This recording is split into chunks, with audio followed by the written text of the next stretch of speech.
యూదుల రక్షణకై రాజు శాసనం మార్చి ఎస్తేరు ఆశను తీర్చిన దేవా. యూదుల రక్షణకై రాజు శాసనం మార్చి ఎస్తేరు ఆశను తీర్చిన దేవా.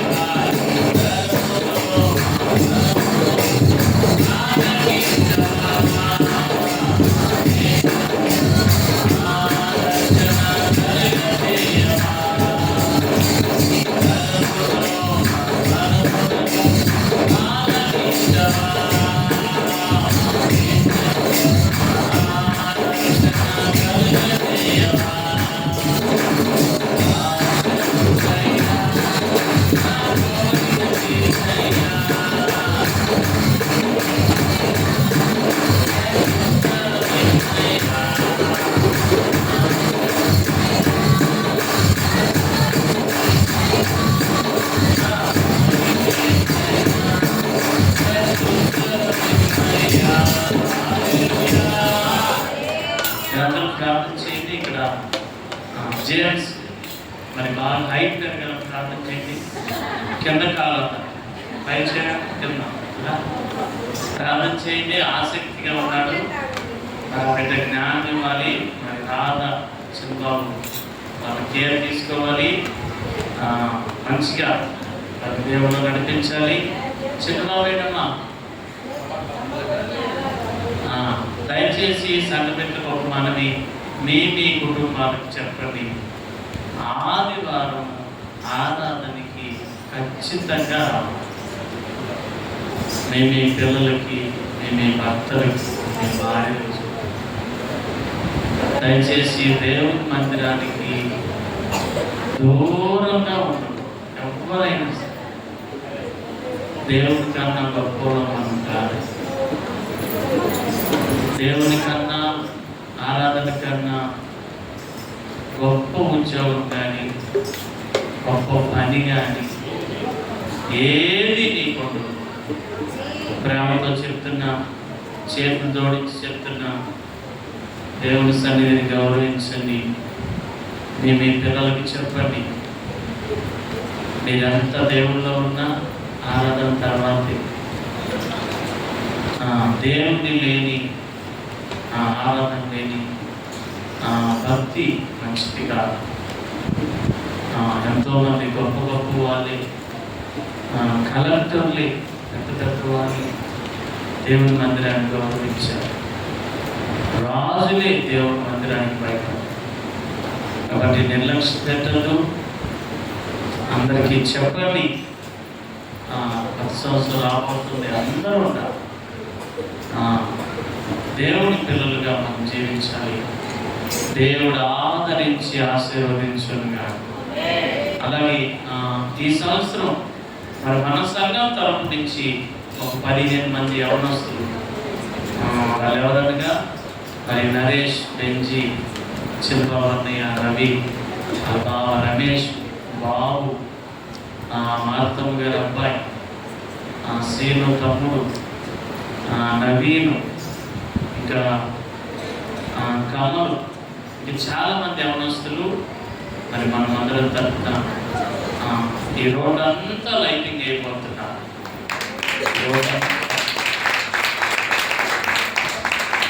చక్కని స్టార్ కూడా సిద్ధపరిచారు. గోడంలో ఉంది. ఈరోజు పెట్టబోతున్నారు. పెట్టేశారా? వెళ్ళేటప్పుడు చూడండి, ప్రార్థన చేయండి. ఆ యవనస్తుల కొరకు నమ్మించేయమంటాడు. చిరిగిపోద్ది. కాబట్టి వాళ్ళు అడిగారు, అయ్యా మేము చేసుకుంటాం, మా కుర్రలందరం కలిసి ఇలా చేద్దామంటే చేయండి నాయన. చాలా మంచి ప్రేరణ. అలాగే అన్ని విషయాలు కూడా మీరు నిలబడండి. 10 సంవత్సరాల కార్యక్రమాన్ని కూడా మీరు నిలబడండి. దేవుని సన్నిధికి రండి అని బలపరిచాను. చక్కగా వాళ్ళు కలిగిన ధనంలోని వాళ్ళు పోగు చేసుకొని చాలా ప్రయాసపడుతున్నారు. ఆ బిడ్డలను వారి కుటుంబాలను దేవుడు ఆదరించి ఆశీర్వదించునుగా. వారి ప్రయాస ఫలము కలుగును గాక. ప్రయాస ఫలము కలుగునుగాక. దేవుడు వారికి తోడై నడిపించునుగా, తోడై నడిపించునుగా. కొరింథీయులకు రాసిన 2వ పత్రిక 8వ అధ్యాయము 7వ వాక్యము. ఒక పావు గంట ఎవరు కదలకుండా దేవుడు మాట్లాడాలని చెప్తున్నాను. అందరూ గమనించండి. చదువునా. మీరు ప్రతి విషయంలో అనగా విశ్వాసమందును ఉపదేశమందును జ్ఞానమందును సమస్త జాగ్రత్త మీకు మా ఎడల ఉన్న ప్రేమయందును ఎలాగో అభివృద్ధి పొందుచున్నారు. అలాగే మీరు ఈ కృపయందు కూడా అభివృద్ధి పొందినట్లు చూచుకొనుడి.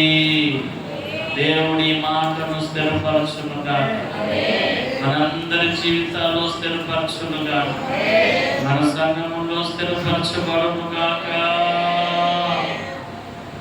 అపోస్తలుడైన పౌలు గారు అంటున్నారు, ఆనాటి కొరింథీ సంఘాలకు పరిశుద్ధాత్మ దేవుని ప్రేరేపణతో ఈ మాటలు రాయించున్నారు.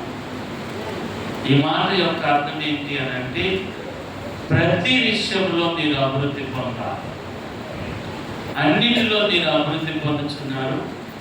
అలాగే దేవుని కృపలో కూడా మీరు వర్ధిల్లునుగాక. ప్రతి విషయం అనగా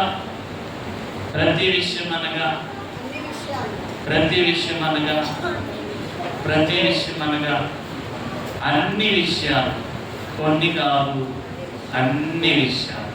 ఒకటి గమనించాలి, దేవుని సంఘము, దేవుని పిల్లలు, దేవుని ప్రజలు, దేవుని విశ్వాసులు కొన్ని విషయాల్లో వర్ధిల్లడం కాదు, కొన్నిటికే పరిమితం కాదు, కొన్నిటిలోనే జీవించడం కాదని, కొన్నిటిలోనే భక్తి కాదు, కొన్నిటిలోనే నడుచుట కాదు, అన్ని విషయములో సంఘము వర్ధిల్లునుగాక.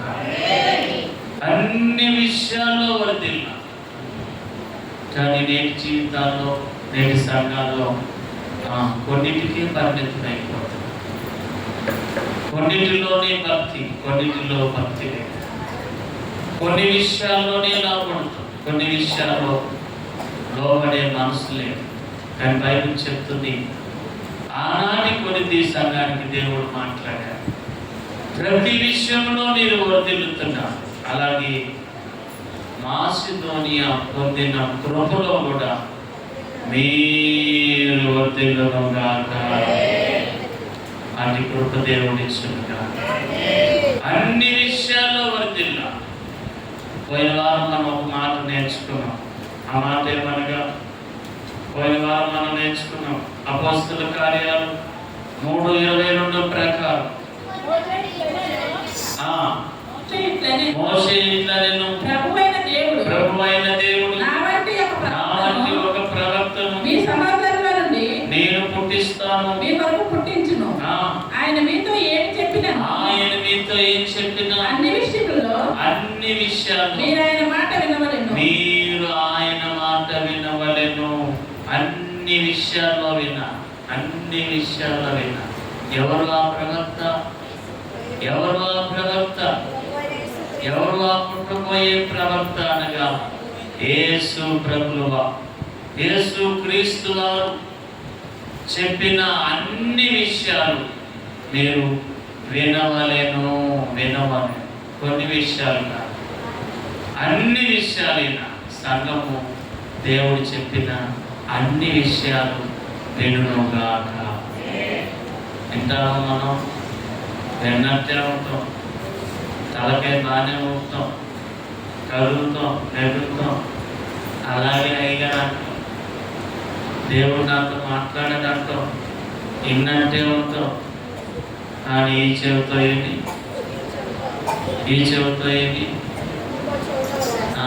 దేవుడు 2 చెవులు ఇచ్చాడు.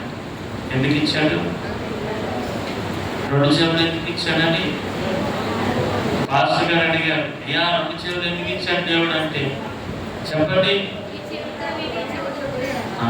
తెలుసా మీకు? ఒక చెవితో ఎంతమంట? ఒక చెవితో ఎంతో, ఒక చెవితో వినాలి, ఇంకో చెవితో ఏం చేయాలి? ఒక చెవితో ఎంతమంట, ఇంకో చెవితో. ఈ 2 చెవులు పని చేస్తున్నాయా? వింటున్నాయా దేవుని మాట? అన్ని మాటలో కొన్ని మాటలు. నిజం చెప్పండి, నిజం చెప్పండి. బైబిల్ గ్రంథం చెప్తుంది, మనుషులు కొంతమంది చెవిటి పావుల్లా ఉన్నారు. ఏ పావులా? చెవిటి పావులా. ఉండొచ్చా మనం అలాగా? మీ చెవులు చూసుకోండి, సరి చేసుకోండి. వినపడుతున్నా? వినికిడి బాగానే ఉందా? వినపడుతుందా శబ్దం? మీ చెవులు పనిచేస్తాం. దేవుని మాట మన చెవులు విననుగా. అన్ని విషయాలు విన్నా వినుట వలన విశ్వాసము కలుగు. వినకపోతే అవిశ్వాసమే, ఆపోజిట్. వింటే బాగుపడతాం. దేవుని మాట వింటే ఆలకించుడి అని దేవుడు అనేక మార్లు దేవుడు మాట్లాడాడు. కారణం మనుషుడు ఆలకించాడు. ఏమండి? ఎన్నట్టే ఉంటాం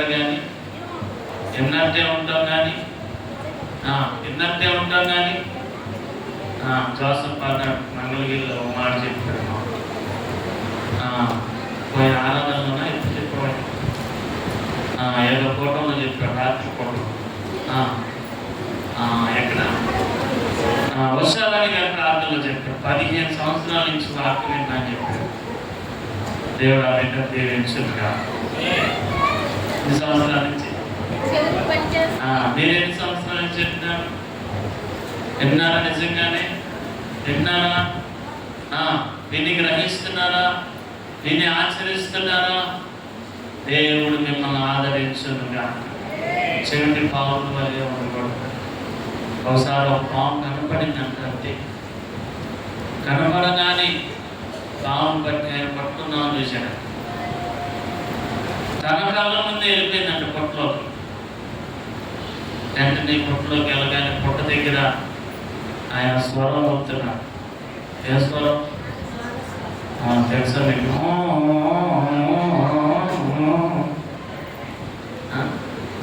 పాములు వచ్చేస్తాయి, ఏరేలో పాములు వస్తాయి.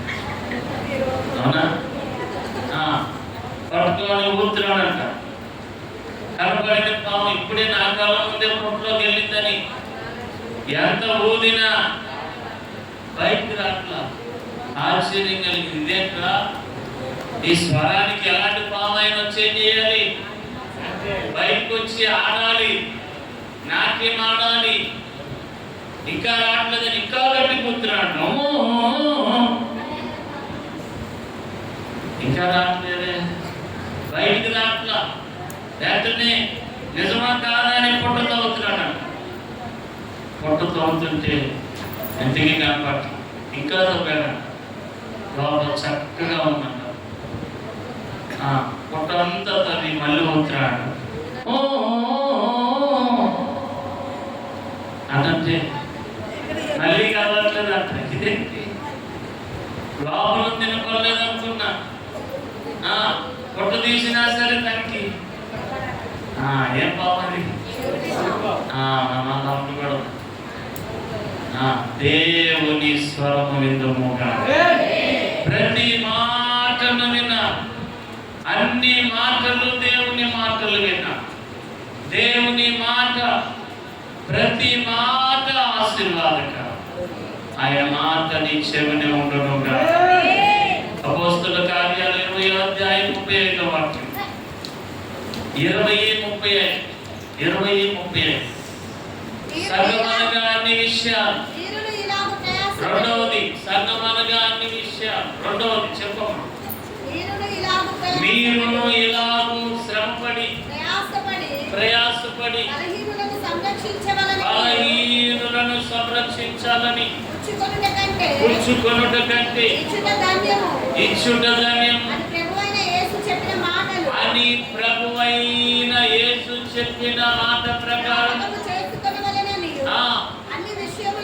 అన్ని విషయాల్లో మీకు మాదిరిగా నేను చూపించింది. ఎన్ని విషయాల్లో? అన్ని విషయాల్లో మాదిరి. అమ్మా క్రైస్తవుడు, అమ్మా క్రైస్తవ విశ్వాసి, దేవుని ప్రజలు, దేవుని సంఘం, క్రీస్తు రక్తంలో కడగబడిన, స్వరక్తమిచ్చి సంపాదించబడిన దేవుడు ఎన్నుకొనిన సంఘము అన్ని విషయంలో ఎలా ఉండాలి? అన్ని విషయాల్లో మాదిరిగా నిలుచునుగా. అన్ని విషయాల్లో మాదిరి. పని చేయడంలో కానీ, ప్రయాసపడటంలో కానీ, బలహీనను రక్షించడంలో కానీ, పెట్టే విషయంలో కానీ, ఇచ్చే విషయం కానీ, అన్ని విషయాలు ఎలా ఉన్నారు? మాదిరిగా ఉండునుగా. కొన్ని విషయాల్లో కాలం కొన్ని కాదు, అన్నిట్లో ఉండాలి మాదిరి. అన్నిటిలోనూ మాదిరి ఉండాలి. అన్నిటిలో మాదిరి కనపడాలి. దేవుని వాక్యం తెలియపరుస్తుంది. పౌలు గారి ద్వారా దేవుడు రాయించాడు. సంగమా, నేను అన్ని విషయాలు ఎలా ఉన్నా మాదిరిగా నేను నిలిచాను. నేను కూడా మాదిరిగా ఉండనుగా, మాదిరిగా జీవించుగా. అయిపోయింది కదా, అయిపోయింది.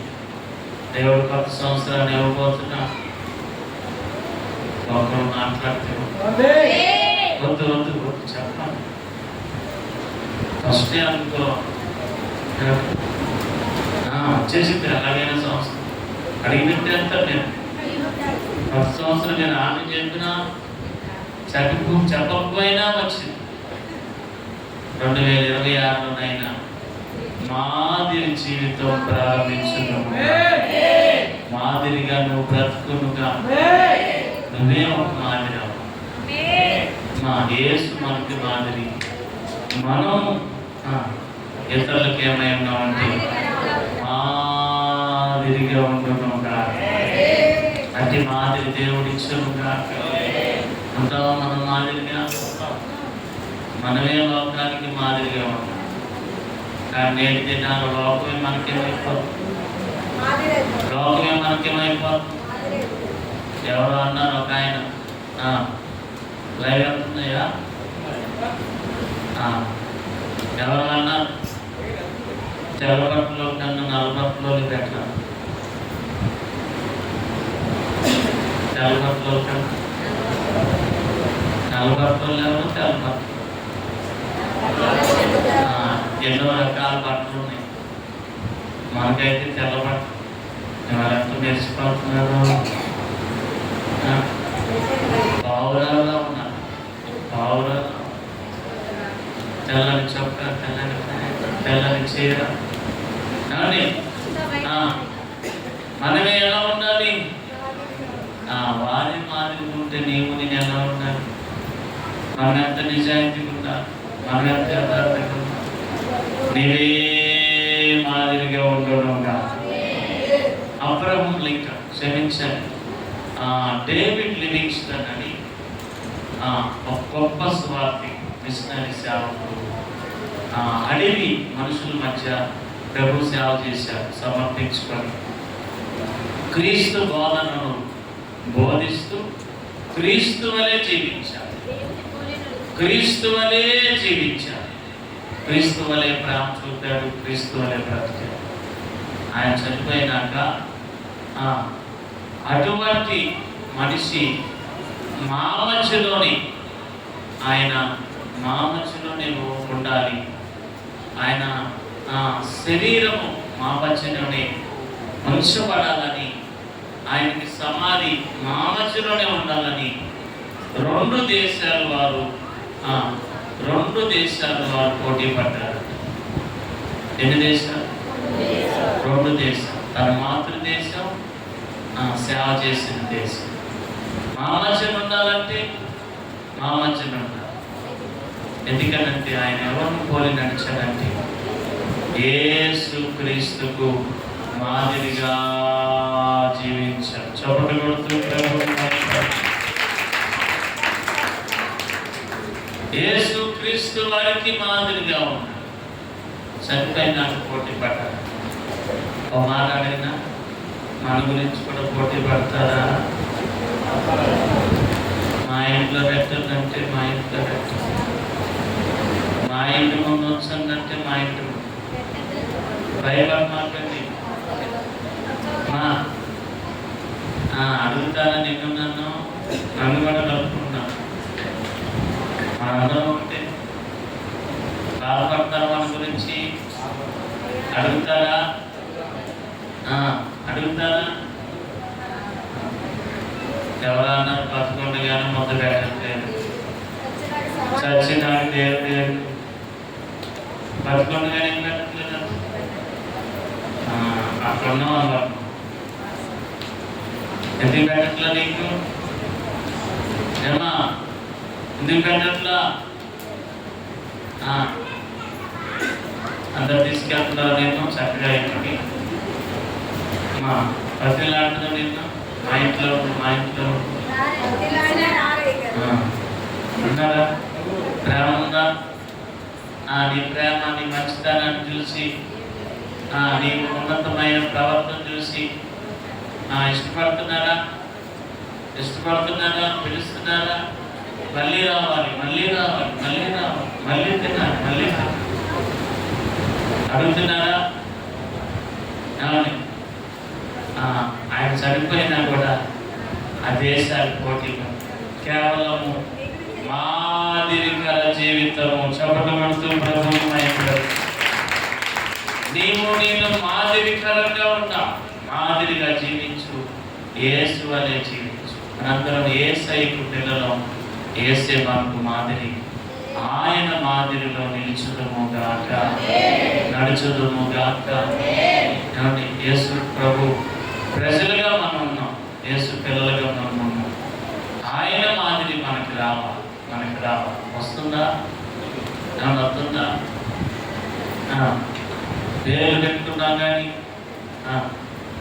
మాదిరికరమైన జీవితం దేవుని పిల్లలు అనుకుంటున్నాం కానీ మాదిరికరమైన జీవితాన్ని జీవించలేకపోవడం. శాంతమ్మ పేరు, శాంతమే తప్పు. ఆమెకు లేదే ఉందా మాదిరి?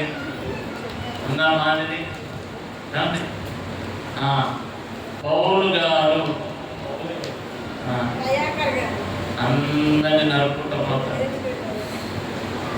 ఎక్కువ మాట్లాడుతూ చెప్తాడే. ఏమని దేవుని కృపలో గమనించాం మాదిరి జీవితాన్ని. యేసు ప్రభు దగ్గర కూడా కత్తులు తీసుకున్న వాళ్ళు ఉన్నారా? ఆయన చెవి నరికేశాడు. ఎవరండి? అయ్యా కత్తి పట్టుకున్నవాడు కత్తితోని మాదిరిగా మనం ఉండాలి. వెంటనే ఆయన చెవు ఆయన తగిలించి స్వస్థపరిచి దేవుడు అప్పటికప్పుడే ఆపరేషన్ చేసేసాడు. చూసారా? అవును, దేవుని మహిమ ప్రభావము కలుగునుగాక. వెంటనే యేసు ప్రభువు చెప్పారు, అయ్యా నువ్వు అతన్ని దాడి చేసావు కానీ ఇప్పుడే నా తండ్రిని నేను వేడుకుంటే